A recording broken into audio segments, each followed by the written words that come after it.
I want to tell you guys a story about a niche little book from Israel called Badulina. Now, this is one of the most incredible books I've ever read, and I recommend it to any coaching client or person who wants to step deeper into their authenticity, either guy or girl. So essentially, the theme of this book, it's a fiction book, and what I have found in my reading experience is that most of the most profound lessons on energy come from, and personality, come from fiction. They come from stories, myths. That's what we really connect with to learn at a different level than just classic nonfiction. Nonfiction, facts, ideas, it's valuable, most definitely. But a lot of people neglect fiction. They think it's for kids. They think it's irrelevant. But it is most definitely not. We learn through stories. Now, let me get back to the point, which is the book. Badulina is a fiction book. It's like 150 pages. I'll link it below. I recommend checking it out. It's about a fictional fantasy king and queen, but not a king and a queen in the royal sense necessarily. They are not in a kingdom. Rather, they embody the archetype and the energy of a king and a queen. So the key characteristics of both the king and the queen, and I think it's important to know both because even if you're a guy, you're not just the king. Even if you're a girl, you're not just the queen. We all have masculine and feminine energies within us. So the highest expression of a masculine man is actually to be embodied and integrated in his femininity. The highest expression of a feminine woman is actually to be embodied and integrated in her masculinity. So the king in this book can teach a guy and a girl. The queen in the book can teach a girl and a guy. Now, the energy of the king, and read the book to really read the stories, and I'm not going to spoil the whole thing, but essentially the energy of the king is that he does exactly whatever the fuck he wants at every single moment, and he does not worry at one point what anybody's going to think of him. He gets what he wants, he says what he wants, he sits where he wants in the restaurant. He does exactly what he wants to do at every moment. He doesn't do anything he doesn't want to do. That is why he embodies the energy of the king.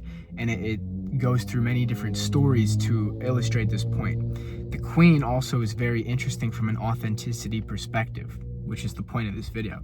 The queen, there's one line in that book that sticks with me in my whole life.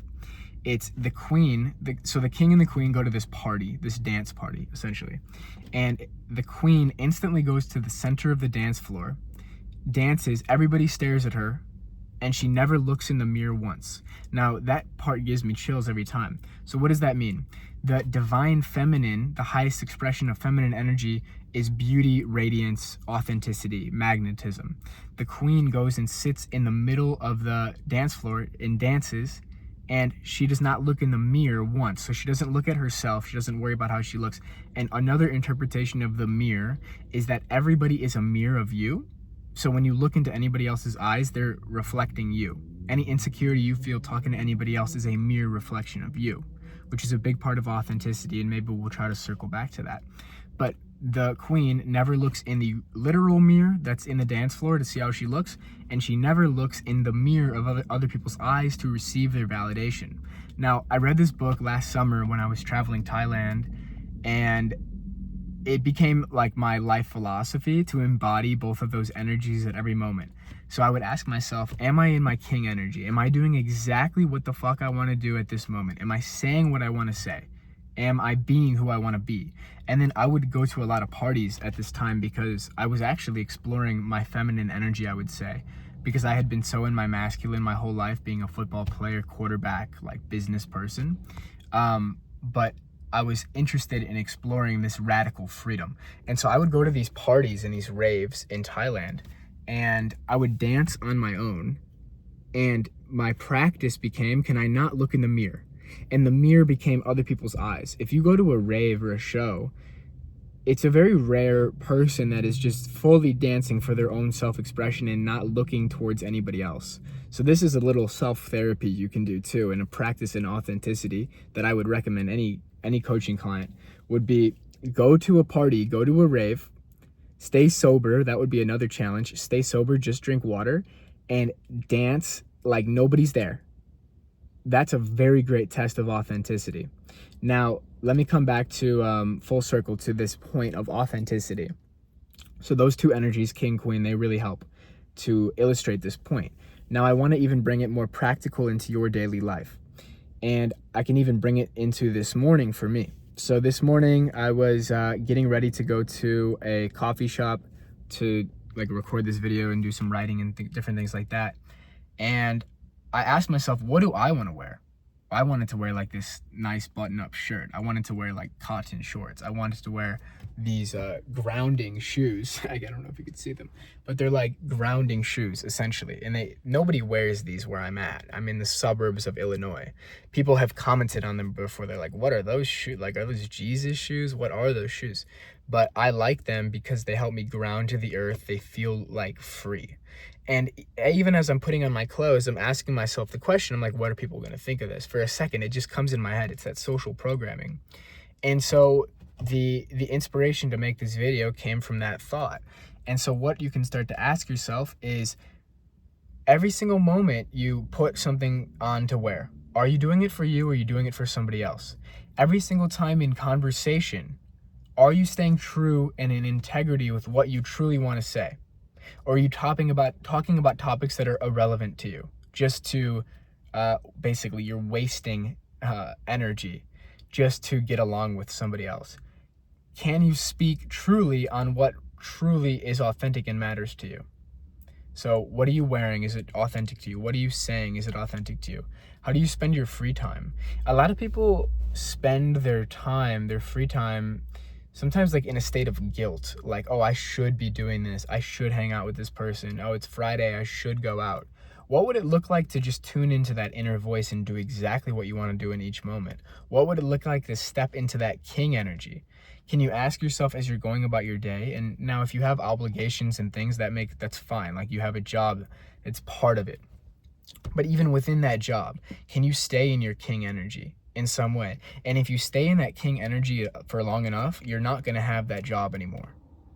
If you embody that king energy, you're going to eventually become the king of your own life and do your own thing. And that's the highest expression. But to truly become like entrepreneurial, let's say, and especially a creator, if you're a creator, to really get paid to be a creator, you are getting paid to be authentic. And so depending on the degree that you can become and embody authenticity is the degree that you'll get paid to share your frequency and your personal interests. So reflect on these few archetypal energies. So are you doing what you want at each moment? Are you being who you want at each moment? Do you kind of have this almost like I don't give a fuck attitude? Not like cockiness and from ego, but just from like humble embodiment. Like, I don't give a fuck what people think of me. This is exactly who I am. And then if people try to judge you, can you just hold that presence? You get a little comment from somebody, oh dude, like what the fuck are you wearing? Or something like that. Or like, why are you listening to that? Or why are you reading that book? Why are you making that video? If you just stare them in the eyes and be like, I want to, they have no choice from an energy perspective to just match where you're at. Unless they want to start a confrontation, which most people don't. But they're going to be like, oh, yeah, it's cool, whatever. Like, yeah, that's interesting. They might actually become curious about it once you don't conform to their snap judgment, which is just a program in their mind. So can you be embodied in that I don't give a fuck attitude? And can you stop looking outside of yourself for validation?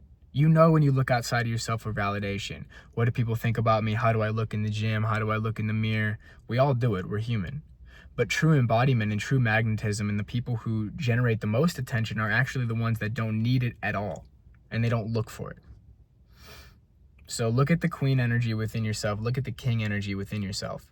And if you can embody those two archetypes, you're going to become magnetic. Now, I would recommend checking out this book, Badulina. It's an incredible book. I'll link it below. And yeah, if you like this video and you think somebody would find it valuable, share it with them. Subscribe to the channel, like the video. Let me know if you want to see me make any videos on any other topics. I pretty much am just going stream of consciousness on what feels inspiring to me. But if you guys have an idea of what you'd like to hear me riff on, please let me know. So with that, thanks for watching, and I'll see you in the next video. Peace.